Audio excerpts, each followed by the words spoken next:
આવું ગુજરાત કોઈ પણ સંજોગોમાં અમે ચલાવવાના નથી. હર્ષ સંઘવીને ફરી ચેલેન્જ આપું છું, સળંગ 7મી ચેલેન્જ. તાકાત હોય તો ગુજરાતના પોલીસ ભવનના પ્રાંગણમાં કે વિધાનસભાના મંચમાં લાઈવ કરીને મારી સાથે ડિબેટ કરે. જે પણ મંત્રી કુટણખાના, જુગારના, દારૂ અને ડ્રગ્સના કાળા કારોબારમાંથી કમાય એ ગુજરાત અને ભારત ભૂમિનો ગદ્દાર કહેવાય. આવા ગદ્દારોને છોડવાના નથી. ગુજરાતમાં દારૂબંધીને લઈને આજે 4 કરોડનો દારૂ નાશ કરવામાં આવ્યો કરાલી. તો 4 કરોડનો દારૂ નાશ કેમ કરવો પડ્યો કે 4 કરોડનો દારૂ આવ્યો તો સવાલ એ છે કે દારૂ આવે છે ક્યાંથી? કોની રહેમ નજર છે? કોણ હપ્તા કમાઈ રહ્યું છે? ગૃહમંત્રીના મુદ્દે શું કહેવું છે? એસપી આઈજીનું શું કહેવું છે? એમણે પણ જવાબ આપવો પડશે.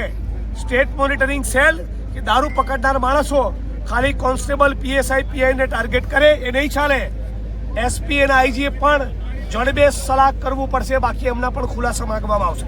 જાતિના આધારે આદિવાસી યુવાનોનું અને દલિત યુવાનોનું જે શોષણ થઈ રહ્યું છે એ પણ ભારતીય જનતા પાર્ટીનું ષડયંત્ર છે.